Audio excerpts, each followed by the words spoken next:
भौतिक दिन काम नहीं करते।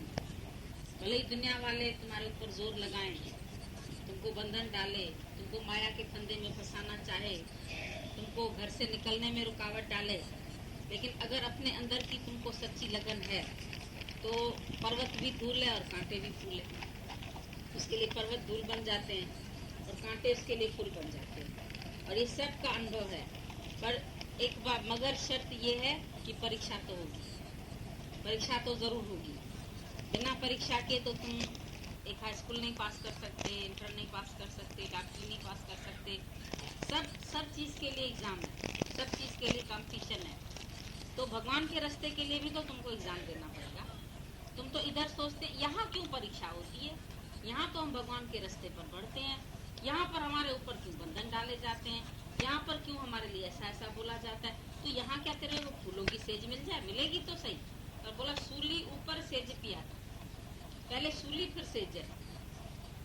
सूली ऊपर, पहले सबको सूली सहनी पड़ती है।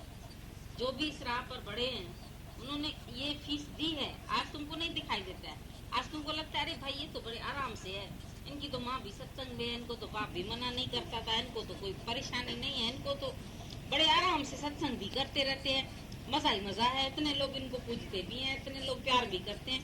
आज ना तो ऐसे तो डॉक्टर को देखते ना लोग, मरा आया मिनट में 500 रुपया ले गया, किया क्या, एक साइन तो मारा, अभी उसको भी गाली देते।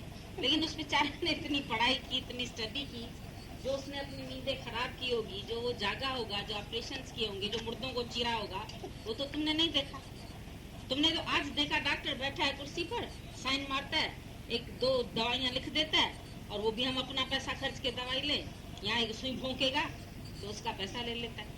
तुम तो यही देखते हैं ना, दिखने में ये डायग्नोस करने के लिए डॉक्टर के पास जाते हैं, वहीं तुम्हारे से 150 रुपया 200 500 रखवा लेता है, फीस तो तुरंत रखवा लेगा। तो तुम कहेंगे अरे इसने किया क्या हमारे से इतनी फीस रखवा लेता है। तो क्या किया उसने, पहले इतनी पढ़ाई की, उसने पहले इतनी तपस्या की, तब तुम आज उसको 100 रुपया, उस पर विश्वास भी तो करते हैं ना। फिर तुम औरों पर तो तुम विश्वास नहीं करेंगे, पर डॉक्टर हम तुम्हें टैबलेट बताएंगे, तुम बोलेंगे तुम कोई डॉक्टर थोड़ी है, पर डॉक्टर तुमको टैबलेट बताएगा तो उसका तुम विश्वास करेंगे, क्योंकि वो तपस्या से गुजरा हुआ। हमारा कहने का मतलब है कि गुरु भी इन्हीं तपस्याओं से गुजर चुका है। मता तुम समझो कि तुम्हारे ऊपर ही खाली तपस्या आई है, यहाँ तुमको ही परीक्षाएं देनी पड़ती है, तुमको ही लोग कहते हैं, तुम्हारे ही लिए बातें होती, ऐसी बात नहीं है। और फिर अगर यहाँ पर ये कुछ सहना पड़ता है तो जो लोग शादी करके जाते हैं, जो लोग माया में घुसे पड़े हैं, तो क्या उनको नहीं सहना पड़ता है। हमने तो ये फील किया था जिंदगी में, ये हमने अनुभव किया कि इस तरफ भी आ गए, उस तरफ भी आ गए। अग्नि परीक्षा से तो सबको गुजरना ही गुजरना है। ये मत समझना कि अग्नि परीक्षा से नहीं गुजरेंगे, कोई दुनिया में सबको कोई आराम से जिंदगी मिलती है, ऐसा नहीं होता है। जो परमात्मा की राह पर बढ़ते हैं उनको भी लोग कहते हैं, जो नहीं बढ़ते उनको भी कहते हैं, जो माया में है उनको भी कहते हैं। शिव पार्वती रास्ते से जा रहे थे, बैल की सवारी थी उनके पास, दोनों जने उसके ऊपर बैठे हुए जा रहे थे। लोगों ने बोला कैसे पागल आदमी, बैल की जान नहीं देखते, दोनों जने उसके ऊपर चढ़े पड़े। भाई चलो, शिव जी उतर गए, पार्वती बैठी रही। बोला कैसी औरत है बेशरम, इसको शर्म नहीं आती, पति परमेश्वर तो पैदल चल रहा, खुद तो चढ़ के बैठ गई। फिर वो उतर गई, फिर पति परमेश्वर जी चढ़े। अब कहते हैं कि देखो कितना पागल है ये औरत, बेचारी पैदल चल रही है, और मर्द जो है जो हट्टा कट्टा वो चढ़ के बैठा है उसके ऊपर। तो ठीक है चलो दोनों ही उतर जाते हैं। जब दोनों ही उतर गए, कहते कितने बेवकूफ है, सवारी होते हुए पैदल जा रहे। तो अब दुनिया ने तो उसको छोड़ा नहीं, जब वो सवारी छोड़ दी तो भी नहीं छोड़ा, जब सवारी पर बैठे तो भी नहीं छोड़ा, अकेले बैठे तो नहीं छोड़ा, दुकेले बैठे तो नहीं छोड़ा। तो ये तो दुनिया में तुम सोचो कि तुम्हारे लिए चर्चा नहीं होगी, तुम चर्चा के विषय नहीं बनोगे, तो होगी तो जरूर। अरे बदनाम होंगे तो क्या नाम ना होगा, बदनाम उसमें भी नाम है, तो तुम डरते क्यों। आज बदनामी से डर के अगर आज तुम अपना सत्य छोड़ देते तो तुमको कोई सुख या दुख में काम नहीं आएगा। तुम देखना, सुख में भले ही काम आ जाए पर दुख में संग न हो। बोला सुख में आन बहुत मिल बैठत, रहत चौं दिस घेरे, पर विपत पड़ी सब ही संग छाड़त को न आवत मेरे। गुरु नानक साहब की। सुख में आन सुख है तो सब झमेला करके आके बैठ जाएंगे। दुख में क्या होगा, बीमारी में, दुख में, तकलीफ में अपनी सगी औलाद भी तुमको काम नहीं आएगी, बच्चे भी काम नहीं आएंगे, बुढ़ापे में भी अगर तुम उनकी नौकरी करोगे तो ठीक है, तुमको 2 फुल्का आराम से देंगे, वरना सिर्फ प्रॉपर्टी लेने के लिए वो बैठे रहते। वो बहू बोलेगी 1 महीना इधर खाओ, दूसरी बोलेगी 1 महीना उधर खाओ, फिर उसके बाद भी बोलेंगे खाली क्यों बैठी है, बैठे बैठे हमको ये काम करके दो, बैठे बैठे भाजी लेके आओ, बैठे बैठे ये काम करो, आया का काम करो, नौकर का काम करो, फिर तुमको 2 फुल्का मिलेगा।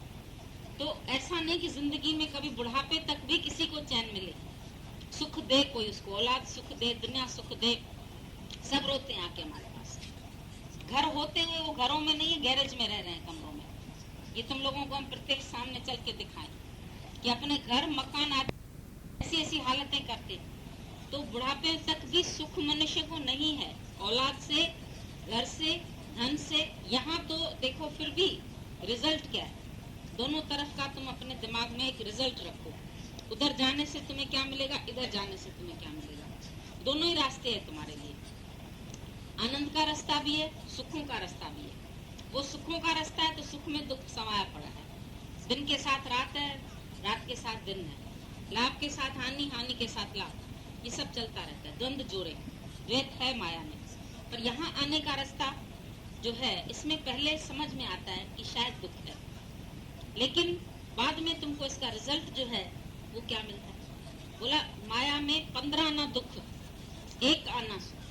16 आने पहले होते थे ना, तो 15 आना दुख और 1 आना सुख, वो भी अविवेकी पुरुष के लिए, जिसका विवेक जागृत नहीं। और ज्ञान में आने से 1 आना दुख, 15 आना सुख, और 1 आना दुख भी अविवेकी को, प्रेमी को 1 आना दुख भी असर नहीं करता है। तो ये इस राह का जो रास्ता है और उधर का जो रास्ता है, दोनों में बड़ा फर्क है। तुम अनुभव करके देखो, जो हम इस राह पर चले हैं उनको भी तुम देख रहे हैं, तुम्हारे सामने हैं। जो लोग माया में बैठे हैं उनको भी तुम देखा है, तुम्हारे बूढ़े दादा दादी, नाना नानी, काका काकी, अड़ोस पड़ोस, माँ बाप, सबको तुमने देखा। तो कौन सुखी है? आज तुम ब्रह्मज्ञानी को भी देखते हैं, आज तुम दुनिया को। कष्ट तो दोनों ने सही, एक एक बच्चे को पैदा करने में माँ को कष्ट है, पालने में कष्ट है, कमाने में कष्ट है, हर तरह से गृहस्थी व्यक्ति बहुत कष्ट सहता है, अपना पेट पर पट्टी बांध के बच्चों को पढ़ाता है। हमको मालूम है माँ बाप कैसे औलाद के लिए सब कुछ करते हैं। बेटा जेब देखता है, माँ पेट देखती है। माँ देखती बेचारे का पेट भरा होना चाहिए, औरत देखती जेब गर्म है कि नहीं है। दुनिया वाले जेब देखेंगे तुम्हारी, ये याद रखना, तुम ये बातें बहुत काम की है। माँ फिर भी तुम्हारा जितना ख्याल रखेगी, दुनिया के सास ससुर भी नहीं रखेंगे। वो बोलेंगे खाली दिन रात नौकरानी मिली है, ये बैठ करके काम करते हैं और कुछ नहीं। तुमको लगता है हमको सहारा मिलेगा, पर वो सहारे सब टूटने वाले। किसका 3 महीने में चला जाता है, वो पीछे बैठी है तुम्हारे पास, किसका 2 महीने में चला जाता है, किसका 1 महीने में, फिर किसका सहारा। फिर बोलेंगे अब भगवान का सहारा ढूंढो। यहाँ पलट के कहेंगे अच्छा दूसरी शादी करो, अब दूसरी शादी में भी नहीं सुख लिखा होगा तो वो भी चला जाए, फिर वो भी नहीं रहेगा। तो तुम आखिर सुख किसमें समझते?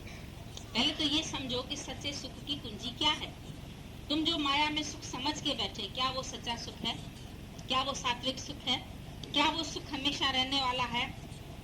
और ये जो सुख रहने वाला है, इसकी तरफ तो तुम ध्यान ही नहीं देते। जो टूटे कभी और छूटे ना, वो तेरा सहारा काफी। जो सच्चा सहारा भगवान का है वो तो कोई नहीं लेता। माया के सहारे सब लेते, जो बन बन के सहारे टूटते, ये रस्म पुरानी है जग। ये बन बन के तो तुम्हारे सब सहारे टूट रहे। तो बोला ये रस्म पुरानी है जग की, पर जो टूटे कभी और छूटे ना। जो दुनिया में सहारा तुम्हारा टूटे भी नहीं और छूटे भी नहीं, वो तेरा सहारा काफी, वो भगवान तुम्हारा ही सहारा काफी। तो तुम क्यों नहीं उस सच्चे सहारे की खोज करते? तुम क्यों नहीं परमात्मा का आधार लेते? तुम क्यों माया के आधार लेके बैठे? क्यों जगत के आधार लेके बैठे? क्यों अभी तक भी अंदर में तुम समझते हैं हम अभी नई रोशनी देखेंगे, पर क्या है उधर? जो एक को मिला सैंपल से मिला, उस स्थान से मिलेगा। जो एक व्यक्ति को सुख नहीं मिला तो तुमको कहाँ से मिलेगा, तो दूसरे को कहाँ से मिलेगा, तो तीसरे को कहाँ। ये तो एक मृग तृष्णा की नदी है, जिसमें दौड़ते दौड़ते दौड़ते हिरण को कुछ नहीं मिलता। बेचारा रेत में अपने पाँव भी गर्म करता है और मिलता भी इसको कुछ नहीं। पर इधर सिमरन में तुमको सुख तो मिलता है। आज तुम्हारे ऊपर दुख आते भी हैं, क्योंकि तुम बैठे जहाँ पर भी वहाँ माया है। तुम्हारे के पास भी माया है, शादी के पास भी माया, बुढ़े के पास भी है, बड़े के पास भी है, औरत के पास भी, आदमी के पास भी। माया तो सबके पास है, और जहाँ माया है वहाँ दुख सुख तो लगे ही रहते। मिलना बिछड़ना तो लगा ही रहता है, लाभ हानि तो लगा ही रहता है। उन सब के लिए पहले से अगर तुम्हारे पास ज्ञान नहीं है तो तुम कहाँ भी सुखी नहीं रह सकते। तुम कुआरे भी सुखी नहीं रह सकते, शादी में भी सुखी नहीं रह सकते, बाद में भी सुखी नहीं रह सकते। इसीलिए गीता में भगवान ने बोला, हे अर्जुन, हर कर्म से पहले तुमको ज्ञान ज्योति की जरूरत है। तुम ज्ञान ज्योति, ज्ञान हाथ में लेके फिर चलो। ज्ञान तुम्हारी नाव है, ज्ञान तुम्हारी तलवार है, जिसी से तुम विकारों को काट सकते। ज्ञान तरह पर तुम पांव रख के पार हो सकते। तो ज्ञान अंजन गुरदिया, ज्ञान सुरमा है। ज्ञान अंजन गुरदिया तो अज्ञान अंधेर विनाश, अज्ञान का अंधकार दूर हो जाता है। पहले ज्ञान की रोशनी तो कर, ये ज्ञान का दीपक तो जला। ज्ञान जो डियरो बार अज्ञान थी रात ऊंधाई, रात ऊंधाई अंदर आगे जाके सारी रात काली है तुम्हारी, उसके लिए ज्ञान का दीपक तो जला। जब मनुष्य का शरीर शांत होता है एकदम से तुरंत उसके सिराने पर लगाते हैं दीपक, तो वो दीपक तो बाहर का, फिर कोशिश करते वो बुझे भी नहीं, वो जलता रहे। जो पाठ रखाते हैं वो 12 दिन तक वो दिया जलाते हैं। अभी प्राणी कहाँ जा रहा है, उसको ये दिया रोशनी देगा। अब ये तो किसी ने नहीं देखा कि वो दिया रोशनी देता है या नहीं देता, पर दिया तो अपने अंदर का जला। मन का दीप जला रे मनवा, मन का दीप, मन का दीप नहीं जलाया तुमने तो बाहर का दीप जलाने से तो कुछ भी नहीं मिलता। बाहर के दीपक तो फिर बुझ जाते हैं, 12 दिन भी जलाएंगे फिर तो बुझाएंगे। पर जिसने अपने अंदर में ज्ञान का दीपक जलाया, उसका तो सदियों सालों, उसके बाद पुरखों तक भी उसकी रोशनी मिलती रहती। आज कृष्ण की रोशनी हमें आज तक मिल रही है ना। उसने ज्ञान का दीपक जलाया, उसने सबके अंदर ज्ञान प्रज्वलित किया। तो बोला हर कर्म से पहले ज्ञान ज्योति की जरूरत है। ये ज्ञान नाव है, ज्ञान ज्योति है। ज्ञान त्रय पर पांव रख के तुम पार हो सकते, और ज्ञान मिलता है गुरु के मुंह से, और कहीं से नहीं मिलता। तो प्रेमी तू गुरु संग प्रीत लगाना, ऐसा न हो पीछे पड़े पछताना, क्योंकि पीछे तो बुढ़ापा, उसके बाद तो तुम कुछ कर भी नहीं सकते। जो तुझको करना है वो आज ही तू कर ले। क्यों कल पे रखता है, कल किसने देखा। आज तुम्हारे अंदर जवानी है, तुम्हारे शरीर में ताकत है, आज तुम कार्य कर सकते हैं, आज तुम सत्संग में बढ़ सकते हैं। लेकिन जब भी तुम्हारे शरीर में ही बुढ़ापा आ जाएगा तो तुम कुछ नहीं। सिर कांपे उपक डगमग्यो, नैन ज्योतिते हीन, नानक ए विद भई तो न हरि रस। हरि का रस तो तुम तब भी नहीं। सिर कांपे उपक डग, ऐसे ऐसे करने लगेगा, पांव डगमगाने लगेंगे, और हरि का रस लेने बैठोगे तो माया के रस याद आएंगे, जगत की बातें याद आएंगी। क्योंकि सारी जिंदगी जो कुछ तुमने किया वही तुमको रील घूमेगी। ये चलचित्र की तरह दिन भर जो करते हो, रात को वही सीन्स घूमते, रात को वही सीन्स की याद करके तुम सोते हैं। फिर ऐसे ही अंत वेले की वासना तुम्हारी पता नहीं कहाँ जाए, फिर कहाँ कहाँ पर जा करके तुम्हारे को जन्म मिले। तो उसके लिए तुम क्यों नहीं पहले से ही अपनी तैयारी कर लेते, और बाद में तुमको दुख मिले या सुख मिले उसको, तो उसके लिए भी हम तुमको कुछ नहीं देते। और कम से कम आज तो तुम जीवन मुक्त होके बैठो। आज तो सर्व दुखन की निवृत्ति करें, बोला सर्व दुखन की निवृत्ति और परम आनंद की प्राप्ति। कोई भी शास्त्र वेद पढ़ के देखो, हिंदू धर्म देखो, तो उसमें क्या शास्त्र ने तुमको लक्ष्य दिया।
मोक्ष प्राप्त।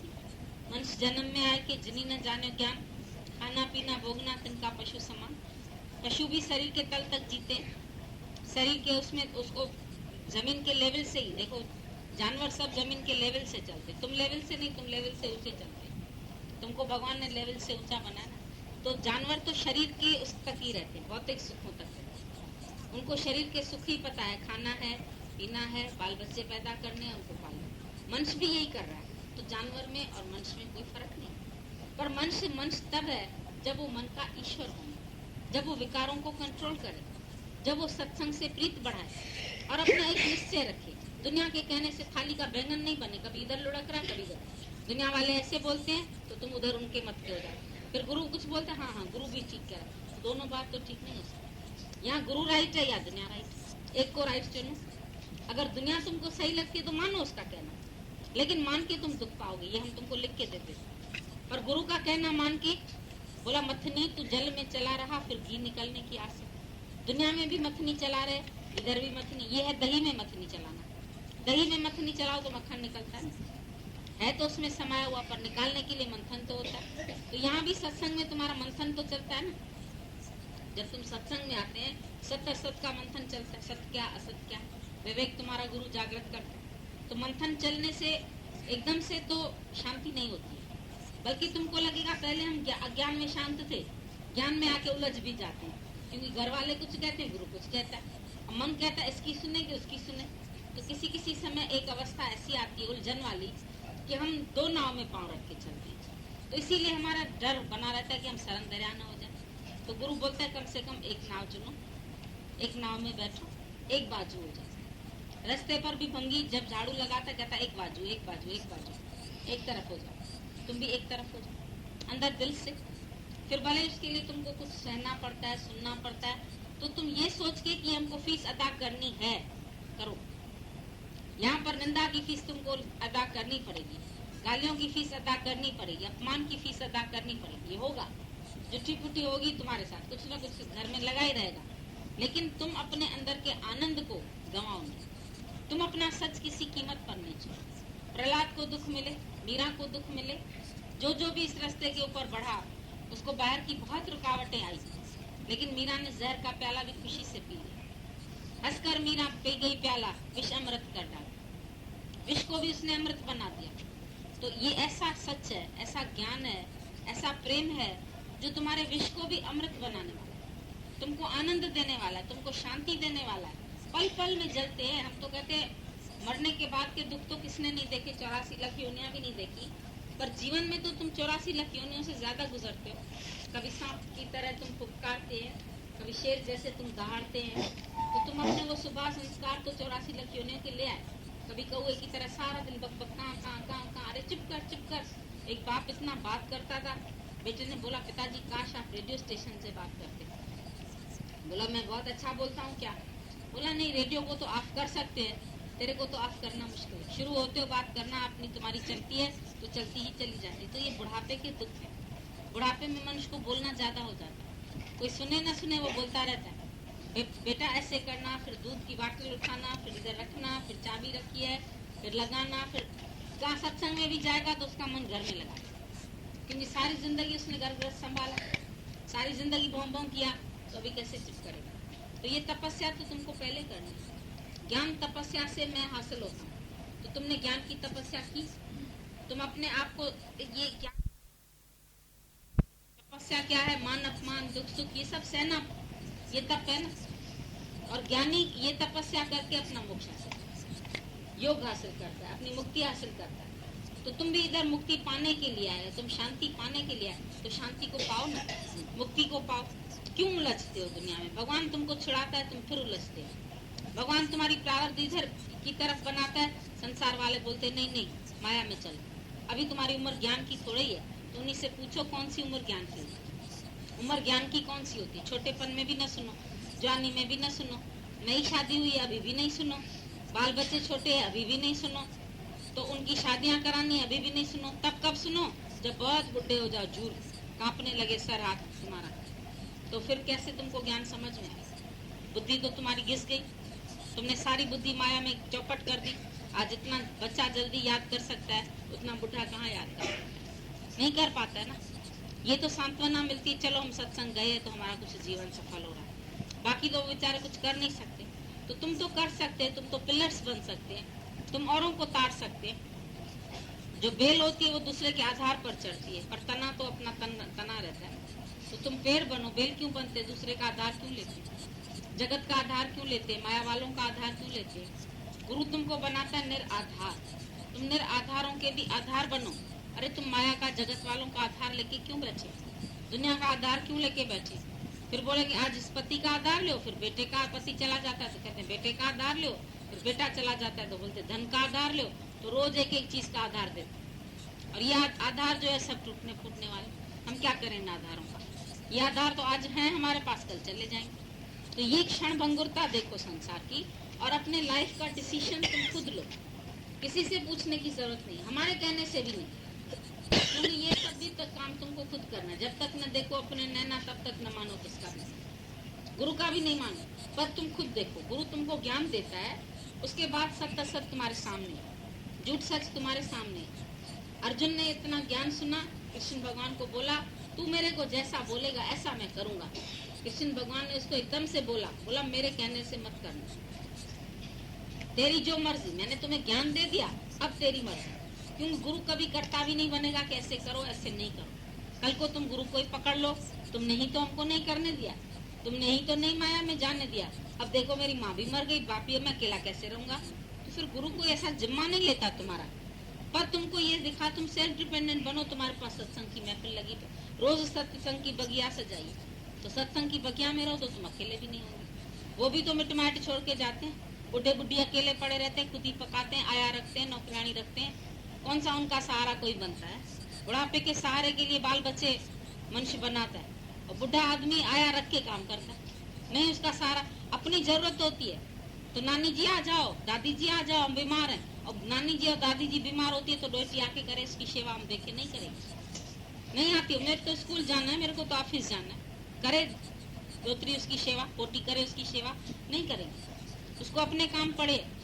और नानी और दादी जरूर जाएगी बुढ़ी, वो लाठी लेके भी जाएगी सेवा करने के लिए, सत्संग छोड़ के भी जाएगी, गुरु को छोड़ के भी जाएगी, महफिल छोड़ के भी जाएगी। ऐसे हम देखते हैं इन लोगों का मोह निकलता तो रही। 100 जूता खाए तमाशा घुसके, जो जूते खाते दुनिया वाले इनको जूते मार के निकाल दिया घर से, फिर उन्हीं के तलवे चाटते। हमको तो ताज्जुब इसी बात का लगता है कि तुमको वैराग क्यों नहीं आता? भाई ज्ञान तो तुम सुन रहे, तुमको क्यों नहीं वैराग आता? दुनिया में ठोकर हर हर लगाई थी, सत्संग में शिक्षा वर मिलेगी। अरे भला ये जो राहू भला छो तो बुलजी, अन्या छो न तो मन में जा तो समझ। अरे मन अभी तक तुम क्यों नहीं समझते? दुनिया से ठोकर भी लग रही है, तुम बार बार ठोकर लगती है, और सत्संग से शिक्षा भी मिल रही, फिर भी भलाई का रास्ता तुम भूलते, फिर भी सच का रास्ता तुम भूलते, फिर झूठ में सच छोड़ झूठ संग मचे। अरे हमारा दमाद ने जब निकाल दिया था तुमको, तब गिराज में फेंक दिया था, तब दुखी किया था, तब नहीं कुछ हुआ, तब रो रो के आए गुरु जी अब हमको तुम सहारा दो। जब गुरु सहारा देता है फिर उनका तुम सहारा पकड़, तो गुरु बेचारा क्या करे? गुरु तो तुम लोगों के लिए सब कुछ करता है, लेकिन तुम गुरु के लिए क्या करते हैं?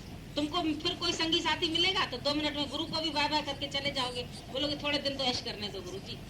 गुरु से मथा भी खाओगे, ज्ञान भी लोगे, फिर गुरु को छोड़ने में देर नहीं है तुमको। गुरु से तो तुम्हारी पतली डोर बंधी हुई है, सनबंदियों से मोटे रस्से बंधे हुए, दुनिया से मोटे रिश्ते हैं तुम्हारे, उनके लिए आज भी रहोगे, वो मारेंगे काटेंगे, फिर आज अगर उनका शरीर शांत हो तो तुम रहोगे। हमको पता है तुम्हारा मोह ऐसा है, अंदर से तुमको इतनी मोह की बीमारी बड़ी कोढ़ की बीमारी है, गंदी बीमारी है ये, कोई सरल नहीं है इसका मोह ऐसा आसानी से निकालना। पता नहीं कितनी तह के अंदर तुम्हारा मोह छिपा पड़ा, रिश्तेदारों से, घर से, दुनिया से, बाल बच्चों से। बोलते मूल से ज्यादा ब्याज प्यारा है, मूल मर गया, ब्याज को भी पकड़ के बैठे, ब्याज की लालच में मूल गंवा देते, ऐसा भी करते। जहाँ ब्याज ज्यादा मिलता है लोग जमा करते, मूल भी चला जाता, होता है ना ऐसा। तो ये देखो बैठ के तुम कैसे गंवा रहे हैं, सब अपना वक्त गंवा रहे हैं, अपना समय गंवा रहे हैं, अपना जीवन गंवा रहे हैं। अपना क्यों नहीं भगवान की तरफ तुम लगते? क्यों नहीं तुम अपना जीवन सफल करते? अरे जीवन सफल उसी का है जिसको तूने जगा दिया। तुम जाग तो जाओ, जागोगे तो फिर सपने के कर्म नहीं करोगे, फिर माया के कर्म नहीं करोगे, फिर माया में नहीं फंसोगे। लेकिन तुम जागते भी है, सोते भी। अभी तो जगाया, अभी फिर सो गया, अर्ध निद्रा में है। जैसे नहीं आधी नींद में उठते हैं, बाथरूम में जाके फिर आके सोते, फिर पढ़ रहे, फिर कराटा शुरू, तो ये अर्ध निद्रा है तुम्हारी। यहाँ जागे थे 4 बजे जागे थे, फिर सो गए। तो ऐसे ही तुम करते, यहाँ आते हैं, जागते हैं, फिर घर जाते, फिर सर खराटा शुरू। तेरे को 2 में अर्ध निद्रा है ये तुम्हारी। जाग के सत्संग सुन के अच्छा लगा, ये पॉइंट अच्छी लगी, ये ज्ञान, फिर घर गए कर, अरे कोई ज्ञान है तुम्हारा। घर जाके भी जागो ना, मुआ जागे हो तो फिर उठो, या तो पानी के हम 2 लोटे तुम्हारे सिर में डाल दे तो तुम्हारा फिर से नींद नहीं आए। तुम तो जाग के फिर सोते, तभी बोला अभी तो जगाया, अभी फिर सो गया। अरे जाग रहे मुसाफिर, तेरा वक्त हो गया। ट्रेन का टाइम होता तो नहीं सोते। अगर तुम्हें 5 की ट्रेन पकड़नी है तो 4 बजे उठ के फिर नहीं सोगे। तो तुम्हारा वक्त हो गया, ट्रेन छूटने वाली है, तो फिर क्यों सो रहे? अगर तुम 4 बजे उठ के सो गए, एक आदमी गोमती में जा रहा था, यहाँ गोमती जाती दिल्ली में, सुबह 5 बजे जाती, 5:15 बजे, तो उसने घर वालों से कह दिया था, बोला हमको जल्दी जगाना, मुझे नींद ना आ जाए। ठीक है, उसको जगा दिया। अब 4 बजे ही जग गया, उसको फिक्र इतनी लगी कहीं मेरी गाड़ी न छूट जाए। आ गया स्टेशन पर, अभी 1 घंटा लेट है गाड़ी। भाई 4 बजे जो पहुंच गया वहाँ, तो 5:15 जानी है गाड़ी, तो बेंच पड़े रहते हैं ना, वो बेंच पर बैठ गया। उधर ही बेचारे को इतनी नींद आ गई, उठा 6 बजे, घर से निकला। ये सही बात बता रहे हैं, किसी व्यक्ति ने मुझे अपनी बात बताई, और प्लेटफार्म पर आके सो गया। तो तुम भी प्लेटफार्म पर आके फिर सो जाते हैं, अरे गाड़ी छूट गई, ये क्या किया तुमने? तो इतना सत्संग में आए भी, पुरुषार्थ किया, प्लेटफार्म पर आए, रात भर जगे, तो इतनी फिक्र लगी कि कहीं हमारी गाड़ी छूट न जाए, और फिर आके फिर सो गई। ऐसा तुम्हारा अजीब तमाशा, यहाँ आते आते भी तुम पूर्ण तरह से नहीं जागते। अरे जागने में तो एक क्षण लगता है, कितनी देर लगती है? अगर अभी तुम सपने में देख रहे कि हम फकीर हो गए, हम कंगाल हो गए, और हम ऐसे भिखारी दर दर की भीख, हम तुमको खाली ऐसे धुंधारते जगाते, तुम जग जाते, तो तुम कंगाल से शाहूकार बन जाते। तो हम भी बोल रहे तुम माया में कंगाल है, लेकिन गुरु जगा रहे तो तुम धनवान है, तो तुम धनवान बन के जियो ना, कंगाल बन के सपने में क्यों जीते? अज्ञान में है तो हाय ये चला जाएगा, फिर मेरा क्या होगा, फिर इसका क्या होगा, फिर उसका क्या होगा, 1000 बातें तुम्हारे दिमाग में घूमती, हजारों तुम्हारे अंदर में टेंशन है। लेकिन जब तुम आत्मा में जागते, कोई टेंशन नहीं। आज का दिन तो है, आज का दिन तो खा रहे, आज का दिन, रोज आज का दिन करते जाओ, तुम्हारी जिंदगी पार हो जाएगी। कल की नहीं सोचो, परसों की नहीं सोचो, इसकी नहीं। हमारे से आगे पूछे दान करें गुरुजी, हम बोलते कमाना छोड़ो, दान मत करो, बहुत कमा लिया है तुमने, इसीलिए तो पूछते हो दान करें। तो अब कमाना बंद करो, नहीं बुढ़ापे तक कमाएंगे, रिटायरमेंट के बाद भी कमाएंगे। ऐसी चूस है, जैसे जुआ की चूस लग जाती है ना, किसी को जुआ नहीं छोड़ सकता। शराब की चूस लग जाती है तो मरेगा तो हॉस्पिटल में भी बोलेगा हमको कहीं से कोई छिपा के बाटली दे जाए तो मैं पी के मरूं, ऐसे न मरूं। डॉक्टर बोलते पियोगे तो मर जाओ, बोलता कोई बात नहीं, मर जाऊं भले पर पीऊंगा। तो चूस होती है। तो माया की भी ऐसी चूस है कि बुढ़ापे तक नहीं छूटती, पछाड़ी तक मनुष्य कहता कमाऊं कमाऊं कमाऊं, इधर से भी कमाऊं, इधर खर्चो, जो कमा रहे वो खर्चो, तो खर्चता ही नहीं, कंजूस बन के घूमता। दादा ने बोला डोंट प्ले माइजर्स पार्ट, कंजूसी का पार्ट नहीं करो, जो है उदार चित्तों के खर्चा हो जाए तो गिनती नहीं करो, याद नहीं करो। अरे हम तो देखते लोगों की एक तस्तरीक होती है, एक डिब्बा टिफिन खोता है, रोते बैठ के, हजारों रुपए हैं, खो गया तो खो गया, किसी के काम में आ गया तो छुट्टी, जाए उसका कर्म जाने जिसने चोरी किया। तुम क्यों अपने कर्म बना? एक डिब्बे के लिए, एक स्टील के चमचे के लिए रोते हैं, हम बताएं तुम्हें। हम उस दिन गुरुजी यहाँ डब्बा छोड़ गए, घोड़ा छोड़ जाओ, हमें नहीं पता यार, जाके ढूंढो तुम तो डब्बा पूछते, हम डब्बे छब्बे देखते सारा दिन, हम ब्रह्म देखते हैं कि डब्बे देखते? हमारा डब्बा खो गया, इधर से खो गया तो तुम तो नहीं खो गए, ये कम से कम सोचो। स्वामी राम तीर्थ एक दिन खड़े थे मंदिर के बाहर, तो वहां पर एक व्यक्ति जो था वो प्रसाद बांट रहा था। भाई क्यों प्रसाद बांट रहे हो, क्या बात हो गई? बोला मेरा घोड़ा गुम हो गया है, मैं इसीलिए प्रसाद बांट रहा हूँ। तो बोला इसमें कौन सी बड़ी बात है, घोड़ा गुम हो गया तो रोना चाहिए तुम्हें, इतने भाई हजारों का घोड़ा तुम्हारा खो गया तो तुम उसके लिए रो नहीं रहे हो, तुम प्रसाद बांट रहे हो। उसने बोला इसलिए बाणो शुक्र मैं उसके ऊपर सवार नहीं था। देखो उसके ऊपर हमको हंसी आती है, कितना बेवकूफ था, अगर खुद सवार होता तो घोड़ा ही न गुम होता। लेकिन स्वामी राम तीर्थ ने कहा तुम तो उसी से भी मूर्ख है, तुम्हारा सवार खो गया है, घोड़ा रह गया। सवार आत्मा भूल गई है सबको, और ये घोड़ा शरीर सबको याद है। तो शरीर के लिए जीते हैं, शरीर के लिए रहते हैं, शरीर के लिए सोचते हैं क्या होगा कैसे होगा, ये खो गया वो खो गया तो खो गया, जिसकी चीज थी ले गया, सुनेगा बैठ के, देखेगा बैठ के। कोई हमारे यहाँ से पैसे ले गया, हमने कहा जरूरत होगी उसको, ले गया बेचारा, हमसे मांगता तो शायद हम नहीं देते। हमारे घर की पीड़ा टली, उसके पास जाके पड़ी, हमारे घर से क्या गया, खुश रहे, उसने चोरी की ना, उसको जरूरत होगी, हम क्या कर सकते हैं उसको। तो ये बैठ के हम चिंता करें, हाय चले गए, तो जड़ माया के लिए हम बैठ के सोचे सारा दिन, हम बैठ के अपना मगज खराब करें। हमको काहे के लिए मगज खराब करना है? अगर उधर से जाएगी तो कहीं से प्रारब्ध होगी तो पहुंच भी जाएगी, नहीं होगी तो जिसकी प्रारब्ध उसने ले जाके किया, उसने खर्चा, वो उसका कर्म वो जाने, उसका कर्म वो भुगतेगा, हमको तो कुछ नहीं होगा। जो जिसने चोरी की उसका कर्म बना, हमारा क्या हुआ? तो कहने का मतलब है तुम्हारी एक एक चीज खोती है, जो तुम उसमें आसक्ति रखते हैं, तुम दुखी होते हैं। लोगों की आदत होती है चमचे गिन के रखने की, कटोरियां गिन के रखने की, चीजें गिन के रखने की। नौकरानी तो नहीं ले गई, ये तो नहीं ले गई, ले गई तो ले गई, उसको तुमसे ज्यादा जरूरत होगी, क्यों सोचते हो? तुम 4 कटोरी और ला के रखो। आती कितने की कटोरी? अभी तो हम देखते हैं 10 रुपए की, 12 रुपए की मुश्किल से कटोरी आती है। उसके लिए अपनी जान देते हैं, एक एक चीज के लिए जान देते हैं। तुम्हारा दिमाग ज्यादा अच्छा या तुम्हारी कटोरी ज्यादा अच्छी या तुम्हारी चीज ज्यादा अच्छी? कभी सोचो तो सही। ये सोचते ही नहीं है, ये विचार ही नहीं करते, चिंता करते ये चला गया, ये चला गया। अरे प्राणी चले जाते हैं, खट्टे खट्टे कमाने वाले, जिनके लिए तुम लाखों रुपए खर्चने को तैयार है, वो चले जाते हैं। उनको क्या हम भगवान से छीन के आए? ये शरीर भी चला जाएगा, ये भी कुछ छोड़ के ही जाएगा। जितना है वो खा के मरो, हम तो कह रहे हैं, वो भी नहीं खा पाओगे। कहते काहे पे खर्चा करें, खाए तो काहे पे करें। फिर आते हमसे पूछने कोई दान बान की स्कीम है क्या आपके पास? आप लेते हैं कोई दान कि हमको फिर दूसरे जन्म में मिले? एक देवे 10 पावे, तो बीच का मरोटा कौन खावे? तो तुम सोचते एक देंगे, इधर अच्छा करे, कोई सत्कर्म बदकर्म बताओ गुरुजी, तो हम कर ले, तो हमको दूसरे जन्म में मिलेगा। हम कहते मिलेगा भी तो क्या करोगे? खर्चोगे तो नहीं। कंजूस इतने हो, तुम्हारे हाथ में पैसा आएगा, तुम जाके बैंक में जमा करके आए। खर्चने का अधिकार तो माया तुम्हारे से छीन ले। खर्चने का अधिकार उसको मिलता ही नहीं। जिसको धन मिलता है उसका खर्चने का अधिकार गया। इसीलिए गुरु तुमको बोलता है धन से प्रीत नहीं करो, माया से प्रीत नहीं करो, भगवान से, सच से प्रीत करो। जो सच तुम्हारा तोड़ निभेगा, जो सच तोड़ चलेगा। पछाड़ी को तुमको दुनिया याद दिलाती, राम नाम संग है, और जीते जी गुरु याद दिलाते। गुरु बोलता आत्मा संग है, वाहिगुरु संग है, भगवान संग है, अंग संग प्रभु पहरेदार आहे ही आहे, ये बोलते ना, है ही है।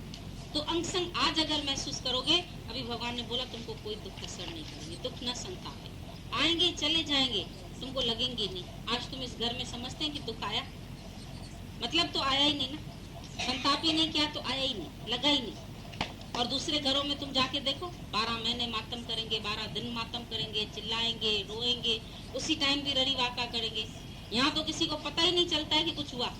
सब बेचारे आते हैं, सत्संग समझ के चले जाते हैं। कई लोग बोलते हैं हमने तो 3 दिन सत्संग सुना, हमको तो ये भी नहीं पता चला कि 3 दिन से ये बात हो गई। ऐसे भी कितनों ने भी बोला, तो क्योंकि नॉर्मल सत्संग चल रहा है, नॉर्मल बात हो गई है। तो गुरु तुमको बोलता है बी नॉर्मल एंड नेचुरल। जैसे नेचुरल पहले रहते थे, ऐसे नॉर्मल अभी रहते, ऐसे नेचुरल अभी रहते। कोई दिखावा नहीं, कोई बदलाव नहीं, कोई चीज नहीं। लोगों के यहाँ तो सफेद साड़ियाँ पहन के सब लगता है चलते फिरते मुर्दे हो गए। सफेद टेंट घूमते रहते, मूविंग टेंट, मूविंग लाशें, वो सब घूमती रहती। किसी के घर कुछ होता है ना, सब सफेद कपड़े पहनते, सब सफेद सफेद साड़ियाँ, सूती सूती साड़ियाँ, जैसे सफेद कफन में लिपटी हुई वो लाशें घूमती रहती। और क्या होता है? तो जाके देखो घरों में क्या होता है। सबके घरों में 12 दिन तो भाई सफेद पहनना है ना, सूती पहनना है ना। अरे वो रेशमी लेके दे गया तुमको मुर्सू, वो छोड़ गया उस बेचारे का, अब सूती पहन रहे हो, वो बेचो, फिर वो बेच के सफेद खरीदो। ऐसे ही पहनो फैशन में, भाई चांदनी ने पहना पिक्चर में तो हम भी पहनते, वो अलग बात है। लेकिन ऐसे जो तुम खास सफेद सिलवाते हैं, सफेद, पहले तो उजुर पर जाते थे तो 4 कपड़े सिलवा के जाते थे, भाई सलवार सूट 4 सफेद जरूर बना के जाने, तो ऐसे करते थे हम लोग। लेकिन अभी क्या है, 12 महीने तक मिट्टी में लिथाड़ के पहनते थे कपड़े, भाई मैले करके पहनने, कंघी नहीं करनी है, धुआं पड़ जाए चाहे। ऐसे ऐसे हाथ से ऐसे ऐसे करो, बालों को कंघी नहीं लगाओ, सुरमा नहीं डालो, कोई मना करके गया तुमको? ऐसे जवान लड़कियां छोटी छोटी होती थी, बाल विधवा हो जाती थी, तभी से वो बेचारी कफन में लिपट जाती, तभी से नहीं सब साड़ी दूसरी पहनती। हम तुमको कई दिखाए, हमारे उधर की है बॉम्बे में, एक तो अभी तक आती है सत्संग, वो कहती है हमने बचपन से, हमारे 8 साल की शादी हुई और तभी पति का डेथ हो गया, मतलब जाना ही नहीं कि पति होता क्या। लेकिन उस दिन से हमने सफेद कपड़ा पहना, आज दिन तक हम गई, दूसरा कपड़ा हमने देखा ही। तो ये हालत करते थे समाज वाले, दुनिया वाले, गहना क्यों पहना, कपड़ा क्यों पहना, खाना क्यों खाया, ये क्यों किया, वो क्यों किया, फलाना क्यों किया, भरम संशय में सारी दुनिया का। आत्मा में तो कोई नहीं दिखा, कोई नहीं बोलता है कि अरे तू सदा सुहागण है, तेरा पति परमात्मा तेरे साथ। कोई बोलता है ये बात? ये सिर्फ गुरु बोलते, दुनिया वाले नहीं बोलते। दुनिया वाले तो बेचारी के साथ ऐसा, यहाँ तो कोई पास नहीं आ सकता हमारे, आए तो थप्पड़ खा के चला जाएगा क्या बेचारा।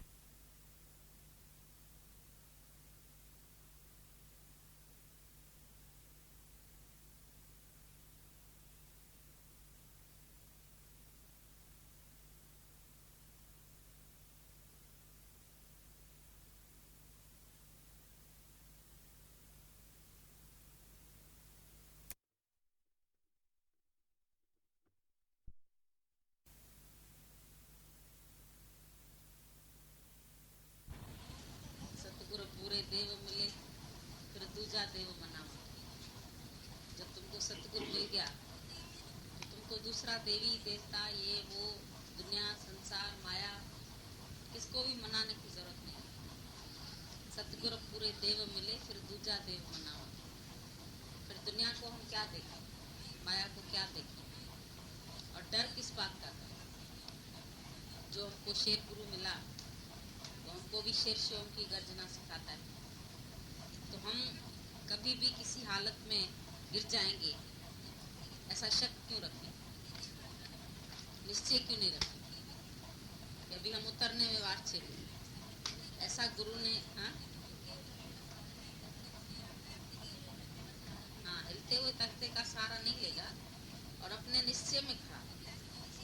जो यहाँ पर तुम आते हैं क्योंकि ये परिस्थिति माना पर की स्थिति, परिस्थिति तेरी नहीं है, तू परिस्थिति का गुलाम नहीं है, तू हालत का गुलाम, तू शहंशाह है। हालतें तेरा गुलाम है, तू हालतों के अधीन नहीं हो जा। हालतें आएगी, हालतें चली जाएगी। ज्ञानी के ऊपर कब दुख आते हैं कब चले जाते हैं उसको याद भी नहीं रहता, पर अज्ञानी उन्हीं दुखों को लेकर के बैठा रहता है। हम सुलझाएंगे, हमारे घर में ये हालत आई है, हम सुलझाएंगे, हम इसको बनाएंगे। तुम क्या बनाएंगे, भाग्य तो भगवान ने सबका बना दिया। जो भी तुम्हारे भी घर में है उन सब का भी भाग्य बना पड़ा है। और जो जहाँ पर भी है तो जो भाग्य छड़े दस्ताए भगवान ने तुम्हारा भाग्य बना ही दिया है। इस पेच प्रीत सा लाए, तुम परमात्मा से अपना पेच लगा के देखो। आए आए सजन में भगत बोलता है सजन मेरा है, भगवान मेरे साथ है, कब नहीं है। एक भक्त ने बोला स्वप्न में उसने देखा, तो हमेशा ये देखता था भगवान उसके साथ साथ चलता है। फिर एक बार उसके ऊपर बहुत दुख संकट आए तो उसने क्या देखा कि रेत पर चल रहे हैं और एक ही व्यक्ति का पांव निशान है। उसने बोला एक ही व्यक्ति का निशान है। सुबह उठा तो बड़ा उदास मायूस, उतने में ही कोई संत उसके पास आया। बोला तुम आज उदास क्यों है? बोला दुख में दुनिया तो साथ छोड़ देती है लेकिन भगवान ने भी मेरा साथ छोड़ दिया। अक्सर ही लोग बोलते दुख में भगवान भी छोड़ देता है। बोला कैसे छोड़ दिया भगवान? बोला हमेशा जब भी मैं चलता था तो रेत पर दो जने के पांव के निशान होते थे, एक मेरे एक उसके। और कल रात को मैंने देखा तो एक ही के निशान थे, दूसरे के निशान थे ही नहीं। उसने बोला तुमने सच देखा? बोला क्या सही की सही में भगवान ने छोड़ दिया मेरे को? उसने बोला भगवान कैसे छोड़ता है? भगवान कभी किसी को नहीं छोड़ता है, चाहे दुख हो चाहे सुख हो। उसी टाइम में तो भगवान ने तुमको गोदी में उठा लिया था और चिपटा लिया था अपने साथ, तो पांव तो एक ही के रहेंगे ना। अब बच्चा गोद में होगा तो उसके पांव के निशान कैसे बनेंगे? तो दुख के समय में, परिस्थिति के समय में तो भगवान अपने बच्चे को उल्टा गोद में उठा लेता है, तो उसको दुख कैसे लगेगा? सो दुख कैसा पावे? बोला जिसके सिर ऊपर तू स्वामी सो दुख कैसा पावे। जिसके ऊपर सिर के ऊपर भगवान का हाथ है वो कोई दुख पा सकता है? उसको कोई ख्याल सता सकता है? उसको कोई परिस्थिति हिला सकती है? उसके पास कोई चिंताएं आ सकती है? उसको गम नहीं, बेगमपुर में रहता है, उसके पास गम आ नहीं सकता, चाहे परिस्थितियां बाहर से कितनी भी हो। शरीर रूपी जेल में तुम भी आए, शरीर रूपी जेल में ज्ञानी भी आए।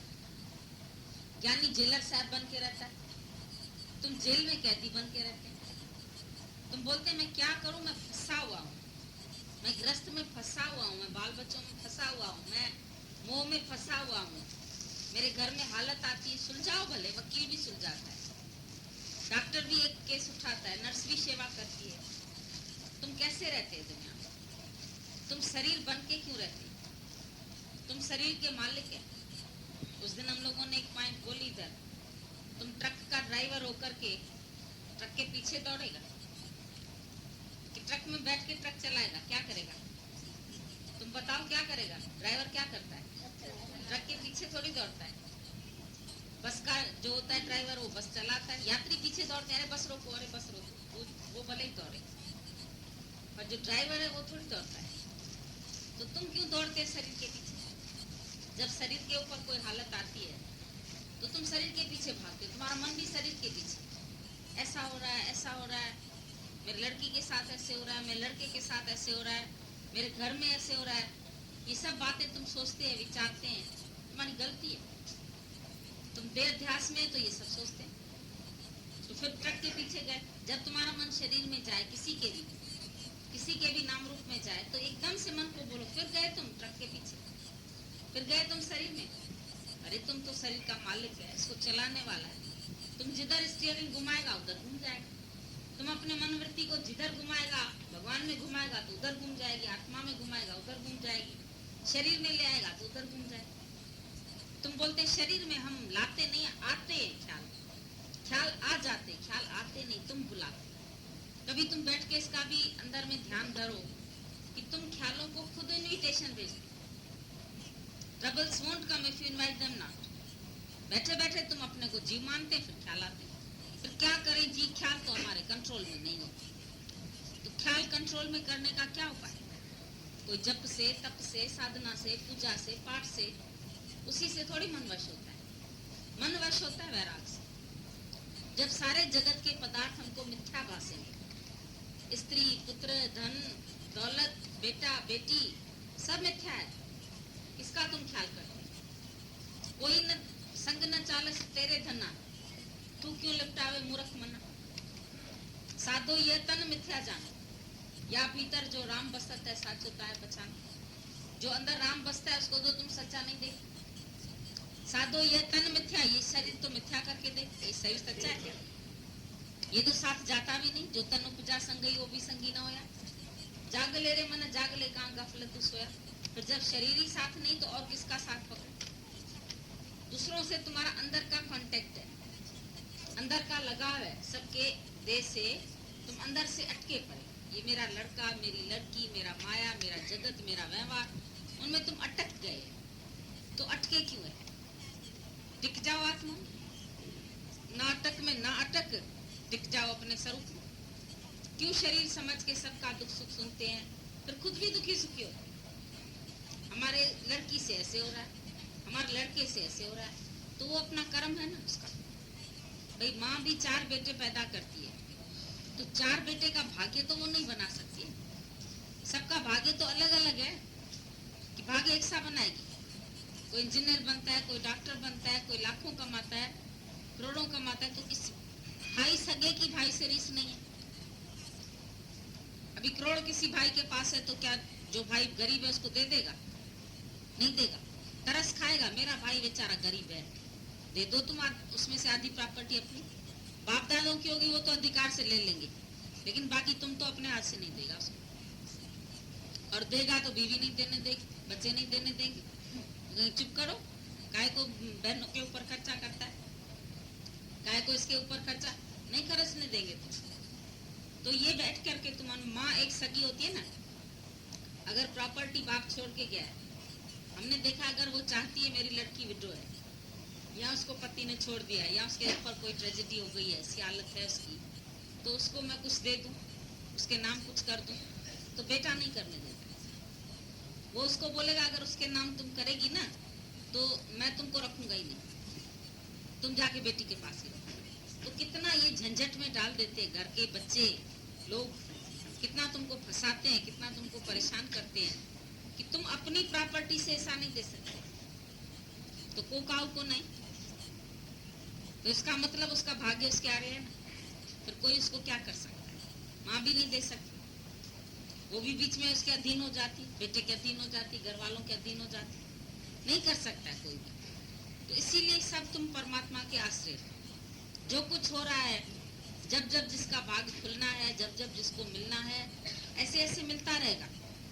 तुम उसमें चिंता किसकी क्या करता है? हट क्या करेगा? तेरा हट उधर क्या करेगा? कुछ नहीं करेगा। तू काहे के लिए दुखी सुखी होता है? तू काहे के लिए चिंता करता है? तू काहे के लिए परेशान होता है? किसी के लिए भी, क्योंकि सबका कर्म अलग, सबकी प्रारब्ध अलग। सब जन्म अपने अपने, तुम्हारे घर में जन्म लिया तो इसके मतलब तुम थोड़ी ना उसका सब कुछ हो गया। धनी साईं तो सबका भगवान बैठा, सबका मालिक तो परमात्मा बैठा, तो तुम कैसे उसका मालिक बन जाते? मैं माता पिता हूँ, मुझे ख्याल करना है, मेरी रचना है, मैं ऐसा कर सकता हूँ। अरे तुम बाल बच्चा पैदा करते, वो भी जवान होके चले जाते, पति जाता है, लोग बोलते अरे चलो इसके पास बेटा तो है, नहीं तो बोलेंगे धन तो है, चलो खा पी लेगी बेचारी, चलो ऐसा हो जाएगा। कोई भगवान का आधार देता है? कोई तुमको आके बोलता है अभी इसी टाइम में तुम्हारा भगवान साथी है? सब बोलते हैं घर वाले बेटा बैठा है ना, फिर बेटा ही जवान होके एक्सीडेंट में चला जाता, फिर क्या करेंगे? फिर किसका आधार लेंगे? तो तुम चिड़िया की तरह फुदकते रहते, कभी एक डाल पर, कभी दूसरी डाल पर, कभी तीसरी डाल पर, और सीधे तुम भगवान का अपने पंखों का आधार नहीं लेते। ऐसे फुदक फुदक करते हैं, जैसे छोटा बच्चा होता है ना, चिड़िया का फुदकता है। तुम भी कभी किसका आधार, कभी किसका आधार, कभी किसका आधार? क्यों नहीं तुम डायरेक्ट भगवान का आधार लेते? आज पति का आधार लेते, उसको किसका आधार है? घर वालों का आधार लेते, उसको किसका आधार है? सारी सृष्टि को किसका आधार है? तो क्यों नहीं उसका हम भी आधार लें? जो सारी सृष्टि को चला रहा है, हम उसका आधार क्यों नहीं लें? हम खुद निराधारों के आधार क्यों नहीं बने? हम एक एक का बैठ के आधार लेते, एक एक के लिए रोक के आएंगे। तुम्हारे घर में कुछ होएगा, जाओगे परचानी करने, हमारे में बोलते परचानी करने आए। परचानी करने आते, रुलाने आते, सब रुलाने जाते एक दूसरे को। सारी दुनिया में जा करके देखो, अनुभव करके देखो, नहीं रोएगा तो उसको जान बुझ के, हाँ तेरे से ऐसे हो गया, फिर ऐसे हो गया, फिर अगर वो रोएगी तो तुम भी रोएगा। अरे तुमको बैलेंस क्यों नहीं है? तुमको अपना बैलेंस होना चाहिए ना। वो रोए तो तुम उसको शांत कराओ, तुम जाकर के उधर रो के आए, तुम जाकर के। हमको बड़ी हमदर्दी है उसके साथ में। हमदर्दी ये कि तुम किसको कुएं से निकालो या उसको उसके साथ कुएं में जाओ, ये हमदर्दी है तुम्हारे। वो रोए तो तुम भी उसके साथ रो, या तुम जाके उसको खड़ा करो। उल्टा ज्ञान में इधर हमारे पास तो कोई रोने लगा तो हमने उसको बोला अरे शांत करो, इधर हमारे पास तो रोने की मना है, सब कोई नहीं रोता है। दादा भगवान ने सबके आंसू सुखा दिए, कोई तुम्हारी चीज लेके नहीं जाता है। वो बेचारा अपना सफर पूरा करके जाता है दुनिया से। जब बच्चा दुनिया में आता है तुम उसका स्वागत करते हैं, जब ही जाता है तो उसको खुशी से बिताते हो। बेटी को विदा देते हैं खुशी से, भाई बेटी जा रही है, अपना राज करेगी। तो ऐसे ही जब वो जो भी कहाँ भी जा रहा है, कहाँ भी उसका शरीर चोला छूट रहा है, तो हम उसके लिए शोक क्यों करें? हे अर्जुन, अशोक रहना तेरा धर्म है, और तेरे तू इतना मजबूत बन, अगर तेरे ऊपर भी कोई घटना घटे तो कोई रोता हुआ आए तो तुम उसको बल्कि चुप करा सको। ऐसे नहीं कि तुम भी, भाई कोई रोता है ना तो हमको वाइब्रेशंस आ जाते हैं, हम भी रोने बैठ जाते हैं उसके साथ, रोने के वाइब्रेशंस आ जाते हैं। एक रोता है तो 10 फिर साथ में उसके रोते हैं, तो मातम मन जाता है। लेकिन यहाँ तो कोई मातम नहीं होता, यहाँ शादी गमी की रीत नहीं। गुरु के घर में कभी तुमने देखा शादी और गमी में होता है? वो एक ही है। बैंड को देखो, बत्ती को देखो, वो मातम में भी ऐसे ही जलती है, शादी में भी ऐसे ही जलती है, सुख दुख में एक रहती है। गुरु नानक साहब ने बोला सुख दुख दोनों सम कर जानो, और मान अपमान, कोई मान करे कोई अपमान करे, तुम सम करके देखो, दुख सुख दोनों सम कर जाओ। ऐसे नहीं कि सुख में तो तुम बड़े फूंट जाते, जब सुख आते हैं तो शादमाने करते, नाचते हैं, गाते हैं, और जब दुख आता है तो भगवान का उलहना देते हैं, भगवान तेरे राज में अंधेरे अंधेरे, रोटी नहीं किसको किसको मोतियों का ढेर, तो भगवान को क्यों उलहना देते? भगवान ने भी कुछ नहीं किया। बोला भगवान भी कहता है मैं क्या करता हूँ, मेरी प्रकृति अपने आप ही ऑटोमेटिक तेरे कर्मानुसार तेरे को फल देती रहती, उसमें किसी का भी हट क्या करेगा? प्रकृति भी नियम से चलती रहती, तुम उसमें क्या रोक करेगा? क्या किसको बनाएगा? क्या किसको तुम बदलेगा? क्या तुम अपना ड्रामा बदलेगा? क्या तुम दूसरे का ड्रामा बदलेगा? ये तो ड्रामा प्रकृति का बना पड़ा है, जिसके साथ जितना जितना कर्म का हिसाब किताब लेना देना है अगले पूरा करते हैं और चले जाते हैं। किसका छोटेपन में जाता है, किसका बड़ी उम्र में जाता है, किसका कब जाता है, पर ज्ञानी पहले से ही सबसे बंधन छुड़ा के बैठे, निर्बंधन होकर के। किसी में भी आसक्ति रख के नहीं बैठो, नहीं धन में रखो, नहीं माया में रखो, नहीं बच्चों में रखो, क्योंकि सब मिथ्या है। शरीर ही जब मिथ्या है, अपना मिथ्या, तन धन कुटुंब सब है, सब तन से शुरू किया ना, पहले इस तन को मिथ्या समझो, फिर मिथ्या तन, फिर धन, फिर कुटुंब, कुटुंब भी मिथ्या, तीनों को मिथ्या करके दिखाया गुरु नानक साहब ने कि सच करके दिखाया। तो सबको मिथ्या, सब ये भी मिथ्या, ये भी जाने वाला, ये भी जाने वाला, न ये रहा न वो रहा, न ये सच्चा न वो सच्चा। जब राजा जनक ने सपना देखा, उसने देखा मेरे पास इतना सगल पदार्थ, लेकिन नींद में उसने देखा मैं भिखारी बन गया, एकदम दर दर की भीख मांग रहा हूँ, और बीच में जो उसको खिचड़ी मिली वो भी किसी कुत्ते ने हाथ डाला, उसको गिरा दिया, तो वो खिचड़ी भी खाने को नहीं मिली। भूखा प्यासा अचानक उसकी नींद खुल गई। एकदम से उसने देखा, अरे ये क्या, मैं तो शहंशाह, मैं तो सोने के पलंग पर सोया पड़ा हूँ, मेरे तो इर्द गिर्द नौकर चाकर खड़े, मैं तो बड़ी प्रॉपर्टी का मालिक हूँ। तो अब अंदर में उसको एकदम ख्याल आ गया कि ये सच है या वो सच है, जो ये अब देख रहा हूँ जाग के, ये सच्चा है या जो मैंने सपना देखा वो सच्चा है। तो उसने क्या किया, उसने देखा कि मैं देखूं मेरे राज में आखिर इंटेलिजेंट कौन है, कौन इस चीज का हमको जवाब दे सकता है। तो उसने सब ऋषि मुनि संत साधुओं को बुलाया, उनको सपना नहीं बताया, उनको जागृत अवस्था भी नहीं बताई। उसने सिर्फ इतना पूछा, ये सच्चा या वो सच्चा, क्या ये सच है क्या वो सच है। जैसे तुम्हारे घर में कोई हालत आती है, तुम बोलते कल तो वो बोल रहा था, कल तो वो बैठा था, कल तो हम उससे सब बातें कर रहे थे, कल तो हम समझ रहे थे हम हमेशा रहेंगे साथ, आज वो है नहीं। तो वो सच है कि ये सच है, जो अब देख रहे हैं वो सच है। देखिए एक दिन गमी देखते हैं। उसी घर में शादी हो रही थी, उसी घर में गमी हो गई। एक ब्रह्म ज्ञानी को देखने के लिए गुरु ने भेजा अपने शिष्य को, तो देखा वो अपने एक कमरे में बैठ के कफन सी रहा था। बाहर बारात की तैयारी हो रही थी, तो बड़ा हैरान हो गया कि बाहर तो सारी बारात आ रही है, बैंड बाजा शादमाना बत्तियां लगी पड़ी है, और अंदर ये कफन सी रहा, शगुन कर रहा है, ये क्या कर रहा है अंदर बैठ करके।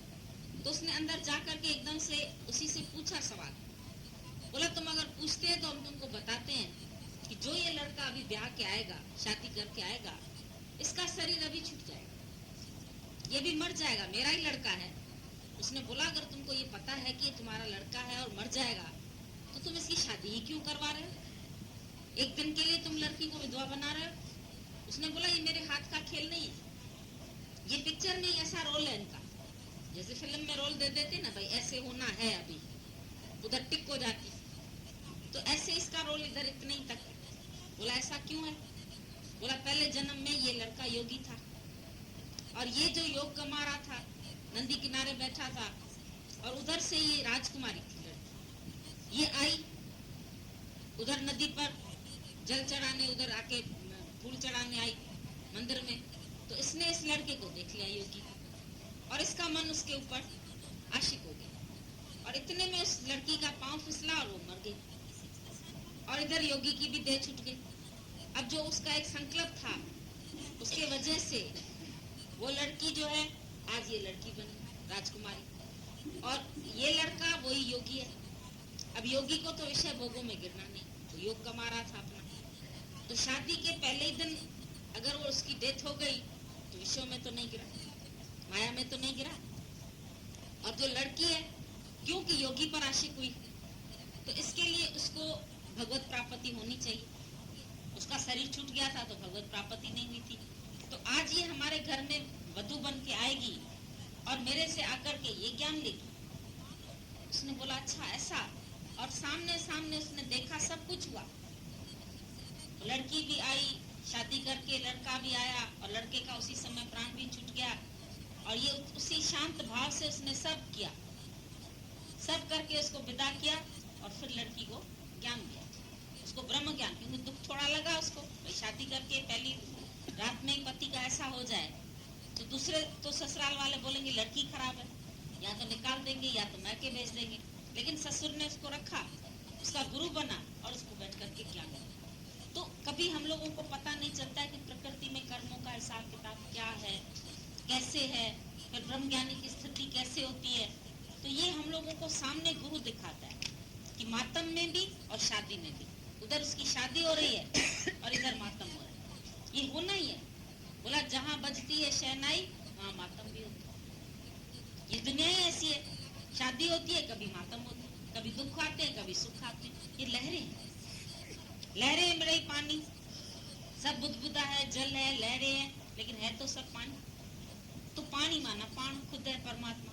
तो हम अगर हस्ती पर ध्यान रखें, बोला हस्ती पर तू ध्यान लगा, मूर्त पर तू नजर न टिका। तुम देखते हैं शरीर आज ये मूर्त है कल नहीं है भाई, ये शरीर फलाने का था आज नहीं है, तो शरीर तो वियोग और संयोग वाले हैं ही है, शरीरों का वियोग और संयोग तो होना ही है, उसके लिए तुम पहले से क्यों नहीं तैयार हो? तुम कहते हैं जब परीक्षा आएगी तो हमको पता चलेगा।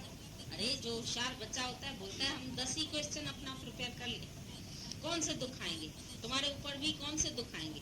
अगर आज तुम विचार करके देखो तो जिंदगी में तुम्हारे पास भी यही 2-4 दुख आने, या आनी गरीबी, या आना है वियोग, या होनी है शादी, या होने कर्म, यही होगा, कुछ और होगा?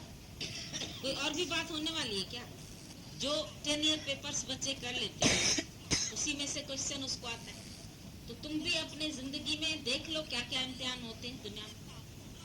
जिंदगी इम्तिहान लेती है, सबका इम्तिहान लेती है, तो उस इम्तिहान के लिए तुम पहले तैयारी करते हो कि बोलते हैं कि नहीं जिस दिन पेपर होगा उस दिन पढ़ाई करेंगे, या तब पता चलेगा? पता तो भले ही तब चलता है, ये बात भी आपकी सच्ची है, लेकिन प्रिपेयर तो तुमको हर एक बात पे बोलता है। बी अंदर में तुम होप फॉर द बेस्ट, हर चीज में अच्छी होप रखो।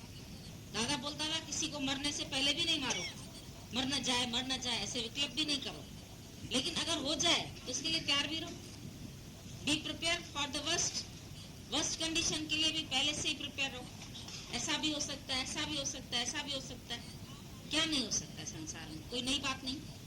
ज्ञानी बोलता है nothing is new under the sun, सूरज के नीचे तो कोई भी नई बात नहीं। ऐसा भी होता है, ऐसा भी होता है, ऐसा भी होता है, सब होता ही है ना। तो तुम उस बात में क्यों जाते? तुमको लगता है जैसे कोई नई बात हुई है, क्या नया हुआ है? अभी हमारे से भी टेलीफोन पे पूछते, हम आए, हम बोलते भाई कुछ हुआ तो नहीं है, तुम क्या करेंगे, आप क्यों अपने शरीर को तकलीफ देते? तो लोकाचारी थोड़ी तुम लोकारित करने के लिए आ जाते। हमारे पास कोई लोकारित नहीं है, कोई रिश्तेदारी नहीं है, कोई तुम देख रहे हैं इधर कुछ है, सत्संग है और तो कुछ नहीं। शाम का भी इसीलिए इधर रखा है कि और जगह तुम समाएंगे नहीं, अभी इतने तुम आ गए हैं तो कहाँ समाएंगे, इसीलिए ये वरांडा बड़ा है तो यहाँ रख लिया। बाकी हमारे पास कोई भरम नहीं है कि संशय नहीं कि इतना दिन हमको यहाँ रखना है कि वहाँ रखना है। सत्संग तो सुबह शाम होता ही रहता है। ये तो ऐसी पवित्र भूमि है जहाँ पर संतों के पांव पड़े, ब्रह्मज्ञानी के पांव पड़े, तो तुम तो उसमें जाते हैं। मथुरा में भाई कृष्ण पैदा हुआ था, हमने तो यहाँ कृष्ण देखा, यहाँ कृष्ण की रास देखी, यहाँ हमने सब कुछ देखा।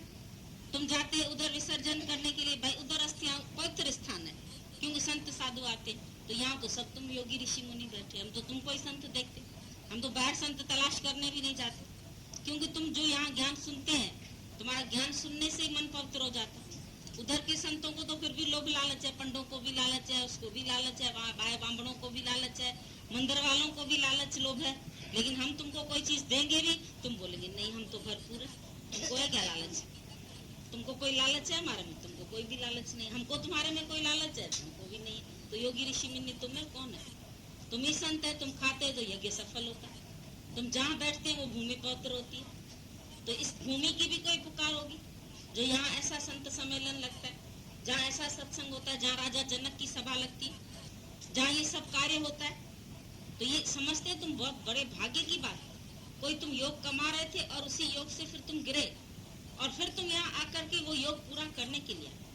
गीता में भगवान ने ये बात बोली, जब अर्जुन ये सवाल पूछता है, भगवान मैं सत्कर्म भी छोड़ दूं और उधर से मैं पूरा ज्ञान भी न ले पाऊं। कई लोगों को ये भ्रम आता है, ब्रह्म ज्ञान बड़ा कठिन है, अगर हमारी पूर्ण स्थिति न बनी तो समझ लो अगर हम ज्ञान में भी पक्के न हुए और उधर से हमारे से माया भी ऐसे छूट गई तो सत्कर्म भी छूट गए, कहीं मैं छिन्न भिन्न तो नहीं हो जाऊंगा बादलों की तरह, मेरी कोई गति न हो, अवगत्या होकर तो नहीं मरूंगा। डर लगा उसको भी, भगवान साथ बैठा तो भी मरा डरता है, उसको भय है इतना कि पता नहीं मुक्त होऊंगा कि नहीं होऊंगा, शक। देखो ऐसे ही तुमको भी सच्चा गुरु भी मिलता है, फिर भी तुमको लगता है पता नहीं हमारी ऐसी स्थिति होगी कि नहीं। तुम लोग भी डरते हैं, हमको मालूम है तुम लोगों का भय जो है ना अंदर में, तुम लोग सब डरपोक है।